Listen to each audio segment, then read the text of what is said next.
Je suis Aïda Tiama, présidente de l'Association des femmes pratiquantes des arts martiaux du Mali et promotrice du Dojang Tiamas Club, la première salle de taekwondo fondée par une femme au Mali. L'histoire de l'humanité est jalonnée de luttes pour la reconnaissance, l'affirmation et la liberté. En cette journée internationale des femmes, Maître Aïda Tiama incarne cette lutte perpétuelle d'émancipation. Aujourd'hui, en cette journée internationale des femmes, nous célébrons non seulement les avancées réalisées par les femmes du monde entier, mais aussi notre engagement continu en faveur de l'égalité et de l'autonomisation des femmes.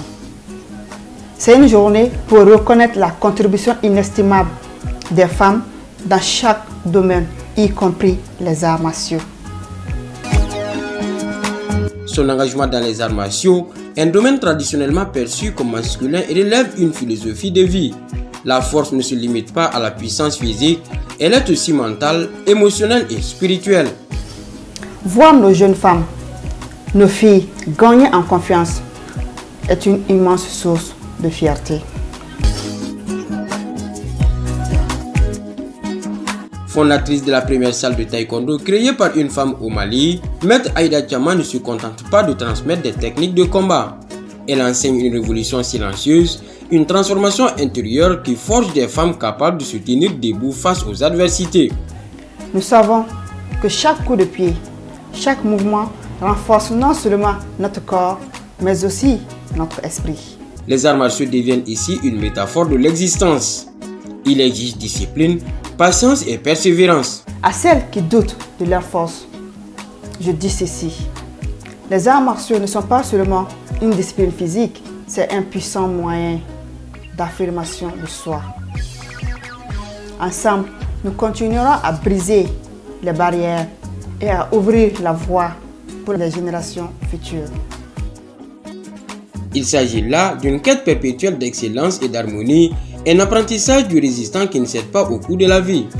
Dans un monde qui tente parfois d'imposer aux femmes des limites, Maître Aïda Tiama leur enseigne à les dépasser, non par la confrontation brutale, mais par la maîtrise de soi et la force tranquille. Au-delà du Dojang Tiamas Club, elle est également promotrice d'une grande entreprise du nom de Tiamas Winner Service, affirmant ainsi que le combat pour l'autonomisation ne se limite pas au tatami.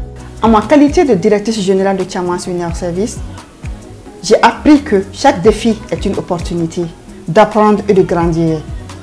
Je suis convaincue que notre détermination collective contribuera à rendre le monde du travail plus inclusif et plus équitable. Maître Aïda Tiama ne se positionne pas en adversaire d'un système, mais en un artisan d'un équilibre nouveau. Son message transcende les revendications pour se muer en une invitation à la responsabilité collective. J'encourage chacune et chacun d'entre vous à soutenir et célébrer les femmes dans vos vies et à œuvrer ensemble pour un futur où l'équité et l'égalité ne seront plus seulement des mots, mais une réalité. Son combat est celui de toutes les femmes qui, dans le silence ou sous les projecteurs, tracent la voie d'un avenir plus juste. Comme les arts martiaux, la conquête de l'égalité est un art. Elle ne se gagne pas en un seul combat, mais dans l'endurance et la persévérance. Continuons à combattre avec grâce et à marcher ensemble vers l'égalité. En ce 8 mars 2025, Maître Aïda Tiama nous rappelle que la véritable force ne se réside pas dans la domination, mais dans la capacité à inspirer, à élever et à transformer le monde. Bonne journée internationale des femmes.